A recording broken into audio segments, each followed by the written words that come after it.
Welcome to the League of Women Voters online discussion. I'm Betsy DeWitt, president of the Brookline League, and our mission is to educate voters. Today, our topic is to talk about the technological change in communications from print to online format. But I also want to remind everybody that we have an opening meeting in about 10-12 days on Wednesday, October 26th at 7 p.m. It's going to be a very interesting discussion about technology and bicycling in Brookline by a very qualified professor at Northeastern, whose specialty is the focus on safe streets and bicycling, and who has, in his experience, served in Brookline as part of our bicycle planning process. And I think it's a very timely discussion because many of us are ready to say, enough. Cars are bad, and besides, they're spouting awful things all the time. Now, granted, there are, well, Peter will give us a good overview, so I hope everybody will be able to join us in the evening on October 26th. Moving on, today our topic is the local impact of the technological change in communications. While there are online news outlets, we find that we have no local news.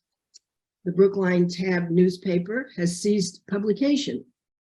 Brookline League used to have a regular column in the printed tab, and now that has no home. We're working on it. We will have some additional options for publishing, but we don't have the regular exposure that we once did, and we feel that it's a significant loss. So today, fortunately, we're going to hear about an exciting proposal to create a new nonprofit publication, Brookline.News. Actually, I think the word, maybe you don't have to speak dot, but anyway, it's the Brookline News. Our main speaker, Ellen Clegg, has deep experience in journalism as the former editorial page editor for the Boston Globe, and she's joined by her colleague, who is the designated president of the new not-for-profit, and they will explain the challenges facing creating a new nonprofit startup local news outlet. Later, we'll hear from petitioners on Warrant Article 7 that proposes to replace municipal print notifications with digital online notices delivered by mail. And as you can imagine, there will be some people who will opt out and prefer to have print for whatever reason, maybe lack of access online. But anyway, it's a conversation that we're beginning. It's certainly going to be going on and on. And what we hope is that we will have, in the short term at least, a news outlet that will be local and that will actually give us access to information about things that are happening in Brookline, and up to and maybe even including our meeting that we're planning about bicycling in Brookline. So at this point, I would like to turn over the program to Ellen Clegg and Julie Rafferty. And you are free to explain and challenge us with what you are experiencing.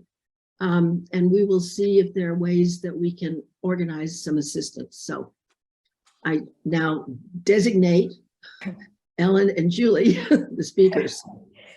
Thank you, Betsy, and thanks to the League. My mother and grandmother were League members, so I am very proud to be here and very grateful for the work you do. I have your mug that says democracy is not a spectator sport. Yes, I worked for the Boston Globe for more than 30 years. I did everything from science editing to my final job was editorial page editor. Particularly during the Trump campaign for president. It was a lively, lively job, but in my view, very important to sustaining democracy. Local news is in a crisis. I think the primary example in Brookline is that Gannett shut down the print tab in May. And in fact, it shut down print papers all over the Commonwealth. The Patch, or the Wicked Local, is the digital outlet for Gannett. And as anybody who's seen it knows, it's regional in nature. There's coverage from Waltham, from Somerville, Boston, and even Rhode Island. So Brookline News has taken a back seat. I'm going to define the problem broadly, and then Julie is going to talk about our proposed solution and what we're working on. You may have heard the term news desert. It's coined by a professor at Medill School of Journalism at Northwestern in Chicago. There are numerous counties in the United States where there's no newspaper. The newspaper has shut down. In fact, more than 2,000 American newspapers have shut down in the last 15 years. Many more papers are, like Wicked Local, ghost newspapers, which have very few, if any, reporters, and they just don't have capacity.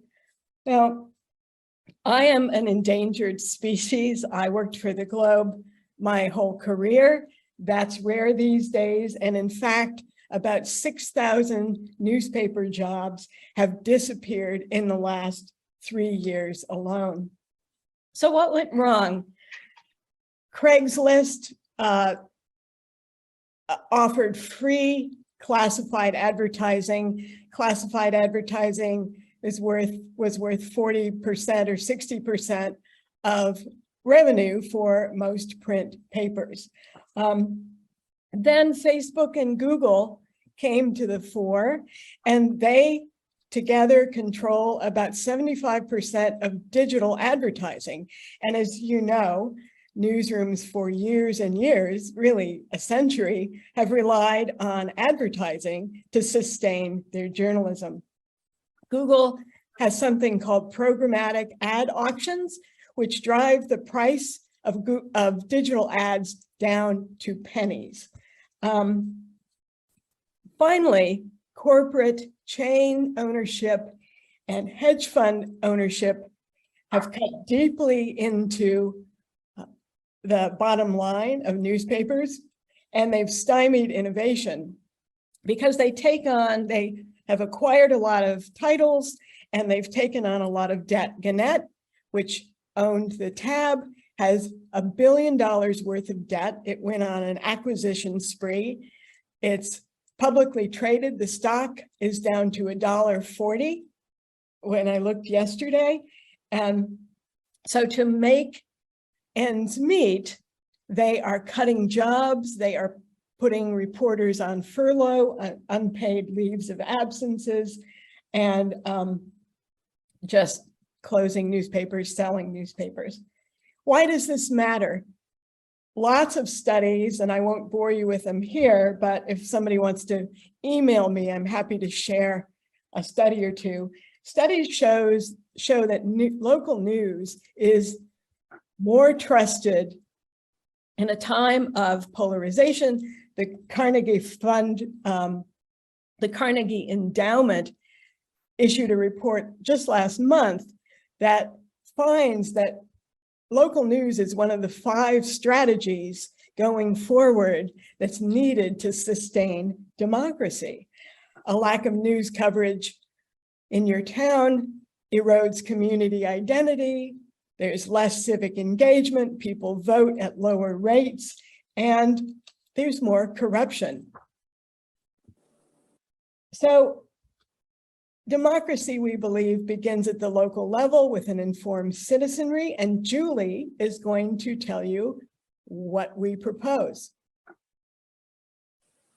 Great, thank you, Ellen. We are proposing and have incorporated to start an entity called Brookline.news. And in fact, after you hear this conversation, if you're interested in being added to our mailing list to keep apprised of what we're proposing as things unfold, I invite you to go to Brookline.news And you can just sign up, just give us your first and last name and your email address, and we will send you information as things unfold.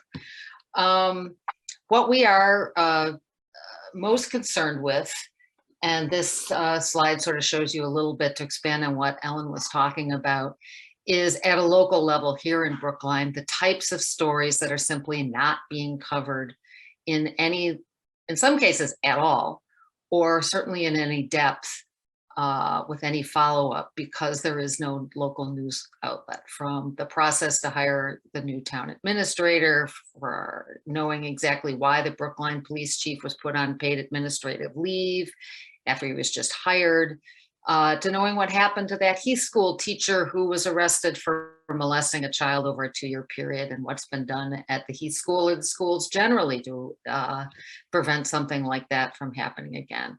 And not just the stories that, you know, are sort of shocking or classic sort of news, but also the good stories that could be covered about, you know, Brookline residents who are doing great things, new businesses, new restaurants that are opening, organizations that are helping people in different spheres of our public life. We're just not learning about those things because there is no news outlet that is focused solely on Brookline.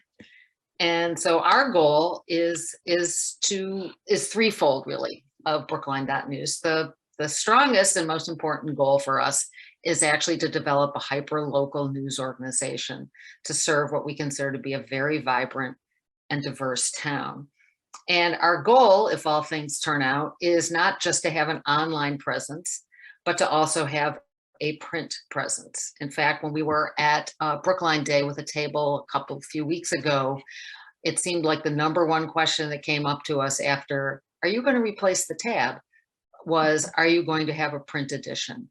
We recognize, both because of an older population that is in Brookline and because people are just sick of looking at screens all the time, that the need for a print publication is as important to many people as having something available online. Our goal will be that this entity, this news outlet, will be run and articles will be reported by professional paid journalists. This is not going to be a volunteer operation. Both Ellen and I have had experiences in our day jobs where you try to do something with volunteers, and at a certain point, it just sort of falls apart. Everyone is well-intentioned, but particularly when you're talking about a news outlet, you know, when news happens, you need somebody to cover it. So our goal is that it will be trusted journalists who become familiar to people in the community, and that people in the community in turn feel comfortable talking with and letting them know. We're also going to be using this as a test bed to train the next generation of journalists. And we're hoping to develop close collaborations with Northeastern, with Boston University, where Ellen's friend and colleague Brian McCrory is now becoming the head of the journalism program, at BU, at Syracuse University, my alma mater, and where I have connections, and other universities. We're hoping to develop internships for students who want to become journalists, to get them excited about the notion of working in a hyper-local journalism, local news outlet, and to also give them the kind of training that they need to start their own ventures, because so many news outlets are closing. Someone has to hold the job of starting new news outlets. And then finally, we want to lead by example. We want to create a regional ecosystem for hyperlocal news outlets. In fact, and indeed, there are similar organizations to us that are starting nonprofit news outlets next door in Newton, up in Lexington. There's one that's been in existence for a few months. In Concord, there's one that is starting, I think, sometime in the next month, down on the South Shore. This is the wave of local journalism for the future, is nonprofit, community-led, hyperlocal news outlets.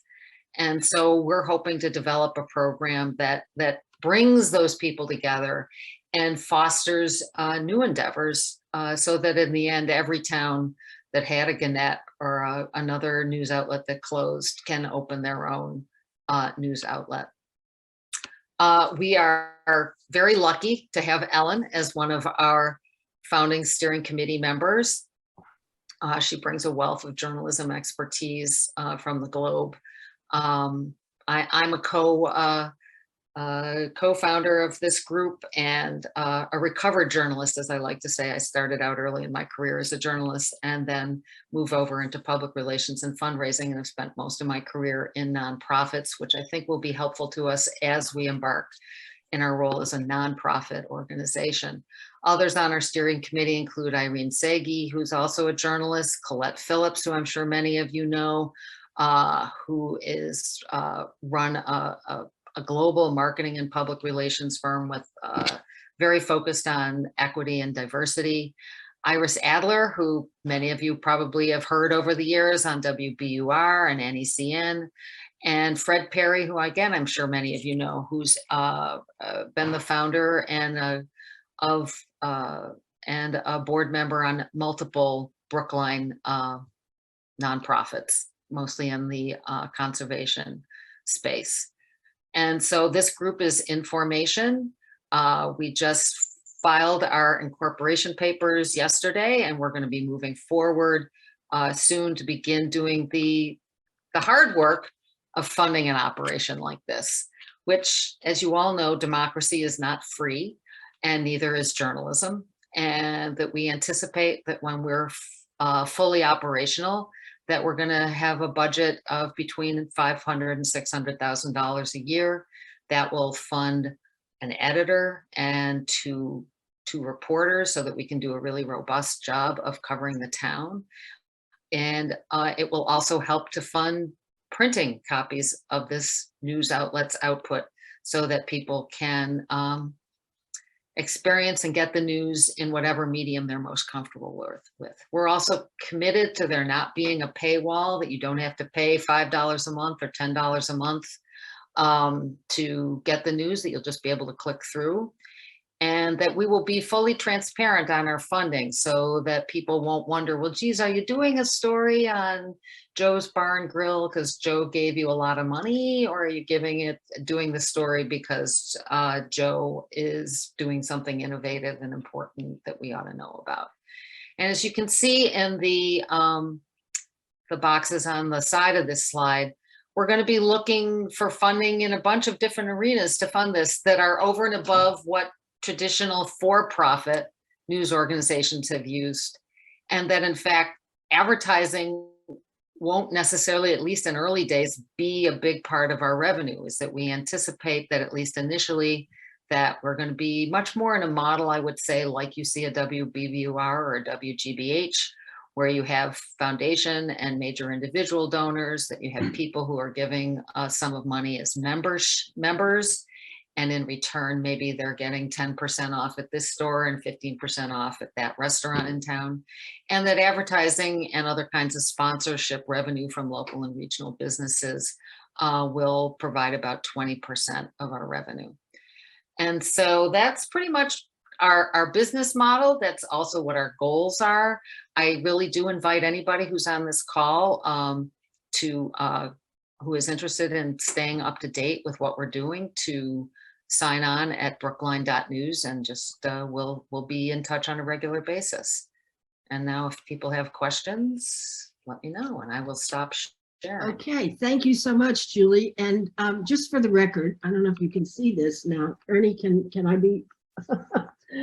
The Brookline League has traditionally, for many, many years, I won't tell you exactly, published something that is in advance of the municipal elections called the Voter's Guide. And we were dependent on the Tab, which was our I guess you could say, publisher for printing it, although the league paid for the printing, but the Tab distributed it. And when the Tab ceased to exist, we were in a quandary. We printed them, but we did not have the means for distribution. And therefore, I can imagine that Brookline.news may have a similar challenge in figuring out, if you have a printed version, how do you get it into the hands of your of the broader audience, I guess is what I would say. And I'm just throwing that out as a question because you'll have to deal with it at some point along the way. Sure, and that's part of what we're currently pricing out in our business model, is to identify what would be the cost to print and to go at a couple of different models. One model would be, let's say that we print, 2,000, 5,000 copies, and we leave it in many different locations around town where people can pick it up, at the libraries, at the senior centers, at, the CVS's and the Walgreens, if they let us, so on and so forth. So that you have access to it, but you're not actually mailing it to anybody. The other route is to put together the costs for actually mailing it to everybody. And the question that arises with that, which is, I'm sure, the same question that you all had, is, given the cost, if we mail it to everybody in the town, will somebody fund that? If, for example, your voter guide were incorporated and printed in our publication along with other information, could we get that particular issue mailed to everybody and there would be a sponsor? Whether it might be, a foundation that's interested in democracy and promoting democracy, or if it's a group of individuals who think that it's important, et cetera, et cetera. So, I think there's lots of different ways to think about doing something like that. And I have been in touch with your editor about, I think it's Ernie, right? Yeah. Joel. Joel. Yeah, I've been in touch with Joel in the last day or so. Molly Turlish put me in touch with him. And so we're going to have a chat sometime in the next couple of weeks. We have one hand raised. I have a couple of questions that people put in the chat. So I'm going to start with our human person. Jan, if you would like to speak, you'll have to unmute yourself, and then I will follow up with some chat questions. Hello, hi, my name is A11. I'm like a town meeting member in Precinct 8. So I have a question for this one. I like this initiative, and it's very important for our town. But like for the advertisement portion, I wanted to know, do you kind of filter out which kind of like a business can promote in the newsletter, which kind of business you want? Yeah, for example, if the cannabis, like do you accept their advertisement, and what would be the mechanism you decide which one you go and which one you don't go with? Yeah, that's an interesting question, specifically around cannabis. I think Ellen can speak to this a little bit, but these are the kinds, in general, when I have seen print newspapers in other towns, where pot is legal, they accept ads from any company that's selling pot. If that's the particular question, I think as a group, that would be one of the questions that we would put before our board and say, are there certain types of products that we don't want to accept advertising from, or is it anybody who can pay the bill? And that's a really great question. Yeah, that's a great question. Thank you for that. One thing we want to do, and we are doing, is embarking on a community listening campaign. We're talking to lots of people. We want to hear opinions from everybody. And we want to form policies where, once we have an editor and a reporter in place and more of a structure, newspapers like the Globe, like the New York Times, which own the Globe, typically have policies that govern what kinds of advertising they will take. And those policies are forged after lots of discussion, lots of thought, lots of reading. Do we take, at the Globe, we talked about, do we take cigarette ads? Do we take ads for guns, cannabis? Ads do need to be fact-checked. Ads, the Globe had even the paid death notices and the classifieds had a small core of fact-checking people because we don't allow people to make false claims, we hope. So I have more a on that couple of, to I'm come. sorry. Yeah. I have a couple of questions that in a way sort of overlap. One is why a nonprofit? And then a follow-up would be, if the nonprofit model, why don't you charge something? Because readers value local news and maybe it shouldn't be free. And I leave you Sure. to address those. I'm happy to start that. And I think if we go back to the financials that Ellen talked about, and then we go back to that block that I showed, is basically going the nonprofit route offers more ways that you can bring in money to fund journalism, given that advertising revenue is seriously on the decline. And therefore, that's the reason we're mostly going for nonprofit. I think also too, because we're trying to appeal to individuals and organizations that, and individuals at all levels, which sort of answers your second question, who believe that quality journalism is important to their everyday life and makes us better citizens. And that's a little different way of thinking about a purchase, a pure purchase that you might make to, you're not just buying a service, you're supporting a cause when you become a member of Brookline.News. And so in fact, our hope is that everybody who is able financially will agree to become a member at some level of Brookline.News. But we don't want money to be an impediment to people knowing what's going on, particularly around things that are so important to democracy in terms of our government. And that's why we're going to do it more the model of, no, you can read everything, but we hope you'll become a member. We're appealing to people's better angels, I guess. Right. So I have another question. Understanding the pressures on revenue streams, this person says, I'm hopeful and wonder if the fact that Brookline News targets a local audience, local businesses who want to reach out, will help to make ad revenues a more reliable source of revenue. We hope so. We hope so, yeah. And I think what we also hope is that some local businesses may not be able to afford ads or only can afford them on a periodic basis, but that they can afford to be one of the benefits of membership.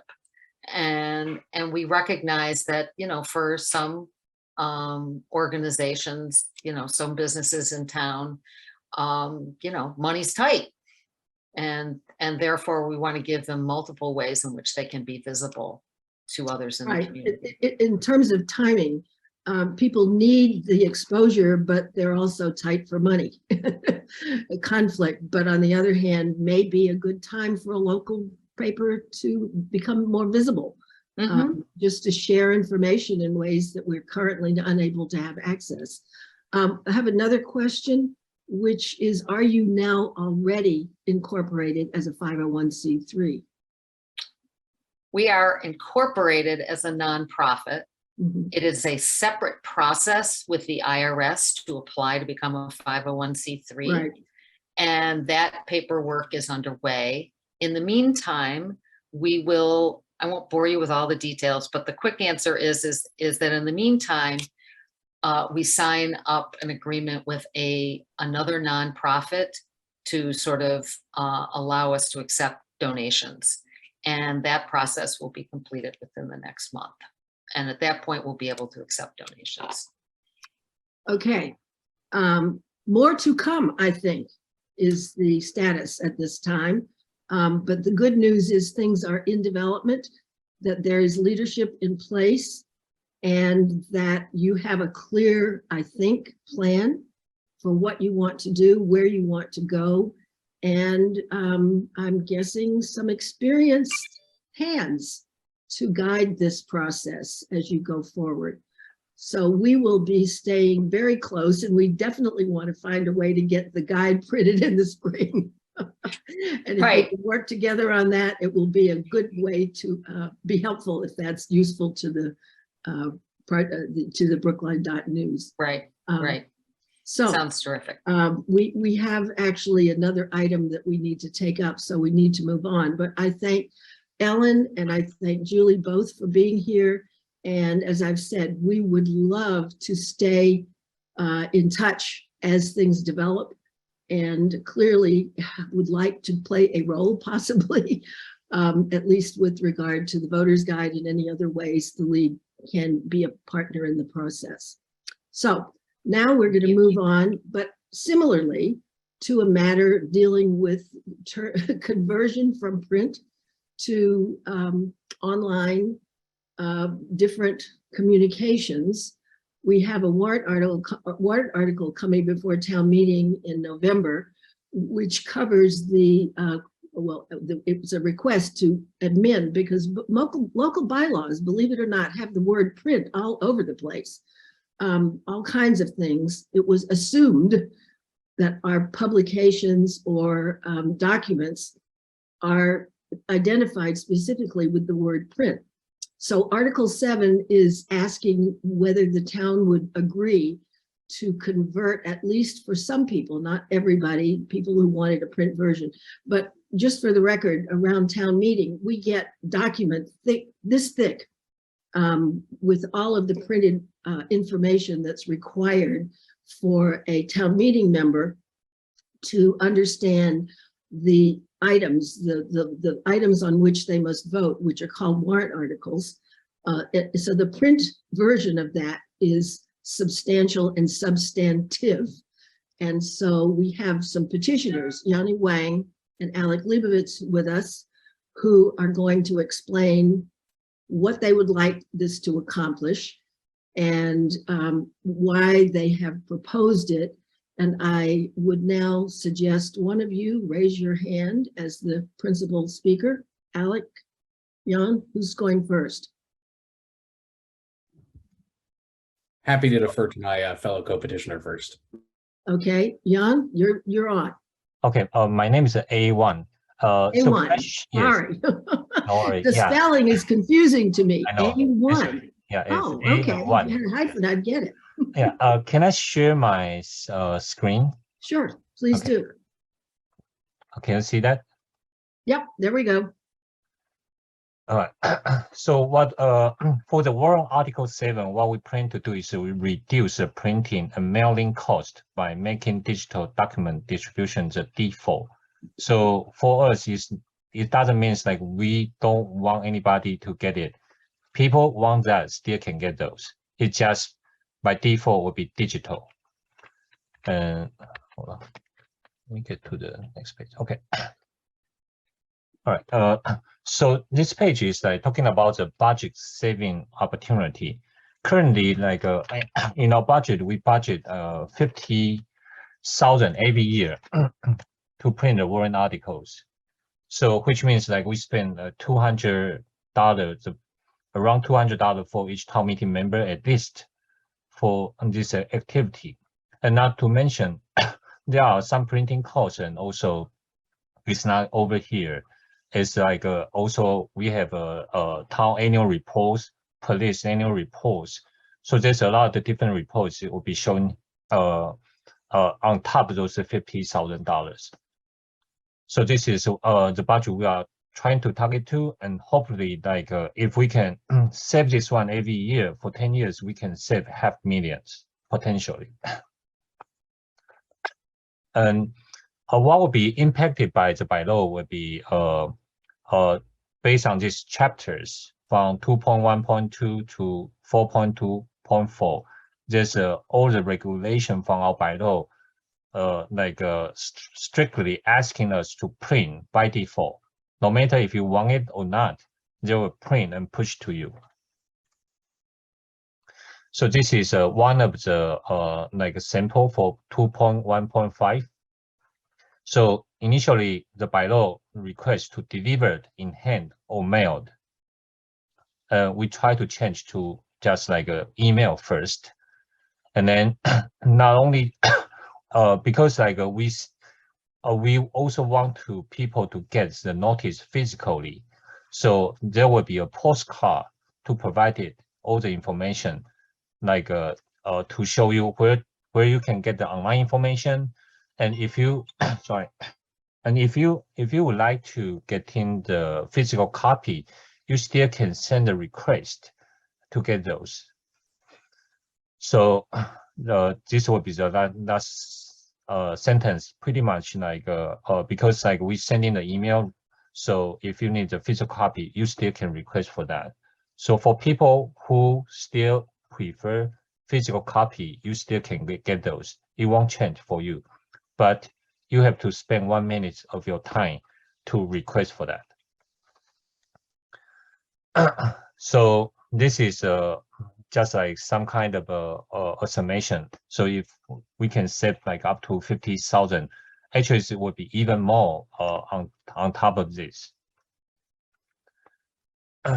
So our proposed model would be 45 days before each town meeting, a postcard would provide all the information to accessing all the relevant materials online, and also the mechanism to like you can request for the physical copy to tell the so it will be mailed to you if you request for one.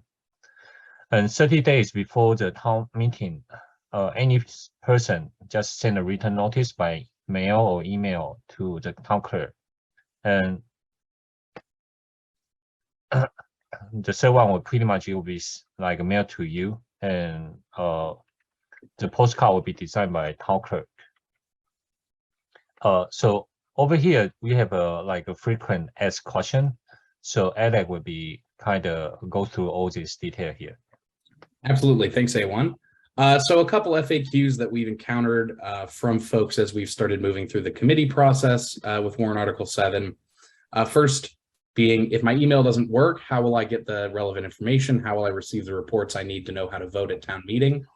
The answer is trying to be mindful of the different ways people receive information, different people's access to internet and email. We did write into this warrant article a requirement that a written notice be mailed out in advance of town meetings to allow folks to be notified that town meeting is approaching, that the combined reports or the warrant has become available, and B, also to provide information on how those can be accessed digitally, and also instructions on how they might contact the clerk to request a physical copy if desired. Which leads us to the next FAQ here. Can I still get my paper copy? Yes. The way Warrant Article 7 is written, we were very, very mindful of making sure that people can access whatever kind of medium is preferable for them, while still trying to accrue some savings and reducing waste by making this an opt-out system rather than an opt-in. So yes, people will still be able to receive paper copies of reports. They'll just need to notify the town clerk in advance to do so. So are we the first town to consider such a bylaw change? Actually, no. Municipalities as large as San Francisco and even some neighboring communities like Easton, Mass and Winchester and many other municipalities, both throughout the Commonwealth and throughout the country, have provided flexibility to town staff for the distribution method of reports and voting information. Like Betsy said up front, it is kind of unusual that Brookline requires such a strict physical distribution of reports and town meeting materials in the bylaws requiring written distribution. So we're kind of thinking of this as a way, A, to provide more flexibility to town staff, and B, to accrue some savings in the doing. So 4, why do we spend the time to draft and move a warrant article for just potentially $50,000 of savings a year? Like some folks have pointed out in the chat, we actually think full adoption of Warrant Article 7 by members of town meeting could actually accrue more than $50,000. The way these costs are reported by the town, it does not break it out by line item. So that $50,000 just represents the printing and distribution of warrant costs. We've also been told in conversations with the town administrator's office that there is some significant expenditures that occur with overtime for town staff, which is typically used for the printing and distribution of these reports, and also mailing and postage costs. So we see this as a potentially large cost saver in the medium and long term. And given the structural deficit position that the town is in, I don't think we're in a position necessarily to turn away from any sources of significant savings. And there were some concerns as we moved through the committee process about missed deadlines and whether that would preclude folks from accessing these paper copies. We do not believe this will be the case. The way the bylaw will be amended under Warrant Article 7 was deliberately done so that the town clerk would have significant flexibility in this area.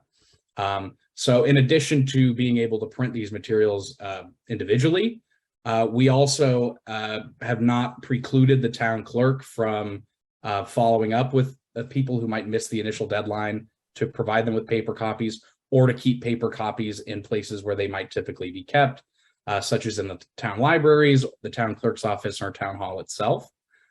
So I think we're very deliberate in drafting this article to try and cater to everyone's individual preferences and ensure that anyone who wants that paper copy is going to be able to get it. So why do an opt-in system? Why not do an opt-out system?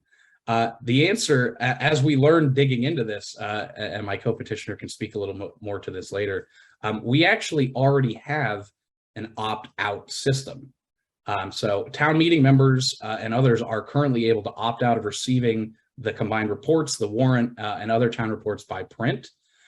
In the 50 plus years where this system has been de facto in place, only one town meeting member, to our knowledge, has requested an opt-out, and that would be A1, the originator of the idea behind Warrant Article 7.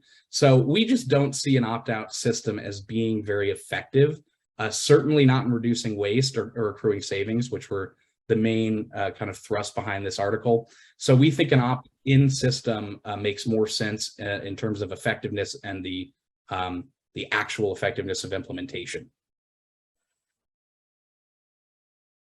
Will this increase the workload for the town clerk's office? We spoke very closely with the town clerk's office and town clerk Ben Kaufman in drafting this article and amending it. We actually anticipate from those conversations that this could reduce the workload for the town clerk following the initial implementation of Warrant Article 7 should it pass. Like we mentioned, I think something in the neighborhood of $20,000 was spent last year on overtime costs alone for town clerk staff and select board administrative staff to process, print, and mail the warrants and combined reports. So we see this potentially, assuming there is some adoption from town meeting members, and we have heard some interest from many town meeting members, that this could actually reduce the workload on the staff in both the clerk's office and in other areas of town hall. And in fact, as we mentioned, would offer savings to those offices in the long term. And this is kind of the hard pitch we'll be making at town meeting. I think we've covered really our thinking behind the article. There have been several attempts in the past to offer a little context to move towards digital distribution. Those have been rejected at town meeting. The most recent effort was about 10 years ago. One key difference between Warrant Article 7 and those past attempts to move to digital distribution by default is that Warrant Article 7 ironclad guarantees the ability to access a paper copy if desired. So we are really hopeful that with that in mind, considering the potential savings that might be accrued, the burden that we may be able to lift off the town clerk and other administrative staff, and also the environmental impact, saving thousands and thousands of paper sheets of paper waste potentially every year. We think this is a pretty compelling case for Warrant Article 7, and we're going to be asking for a favorable vote at town meeting. And I want to thank everyone here at the League and all the attendees today for having us on and giving us the chance to talk about Warrant Article 7. Well, thank you, Alec, and also A1.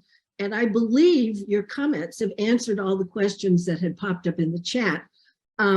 one thing that I would be sort of want to repeat from the chat is one of the comments was that the substance of your warrant articles, the proposal and arguments, explanations for why it makes sense, would be an excellent column to be published in Brookline.News.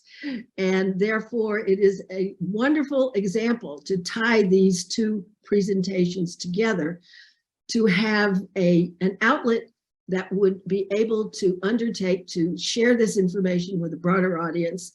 And we compliment you both for your efforts, and we hope that there will become a collaboration down the road just between having some sort of local, a version, Brookline.News, of local news information that's available to the population. The League is obviously very enthusiastically in favor of it. We still want to find a way to get our voters' guide out. And I will say that there may be collaborative opportunities along the way. In addition to sharing information, this whole business of news, of print distribution might be something to address as well. But anyway, this is has been, in my view, personally, and I think to the audience, a very useful and very interesting discussion. I can say my own journalist experience when I was in college many years ago, I was the managing editor of the Tulane Hullabaloo, and I learned all about printing, and I went actually to a local printer who put the print into little digital metal pieces and assembled them before the newsprint could be done. We didn't have any of the electronic stuff that we have today. And I have to say, to me, it was an extraordinary education in the print process, but also to have been, during my life, observing how we have gone from that to what we all see on the screen, which doesn't involve any little metal blocks at all. So it's been quite a development experience over the years. Anyway, thanks to both of you. And we hope that we will have a larger audience when this has been recorded and is distributed. And then I'm going to move on to our last item, which is really, we don't have a speaker for this, but it's a piece of information that is related because, and I have this experience myself as a retired select woman. I was a member and chair for a number of years. Built into the language of many of the town's bylaws are requirements for various things, including print. And so we now have an additional warrant article, which was put forward by the select board, asking to modify a public notice policy language that originally said that public notice was required to be in a local print publication. And this proposal is to say that there can be, and maybe if there is a local printed communication system, it would be used, but the language of the warrant article would be changed. This is warrant article number 8. And the select board have now voted their policy that will be implemented in the meantime, but it is that they will post relevant materials on the town's website and in a public meeting calendar, display relevant materials, which is to say there can be a printed document in a publicly posted location in town hall, and have a print version in the public library, the town's various public libraries. So it's very clear that there are a number of challenges that we will be collectively facing, excuse me,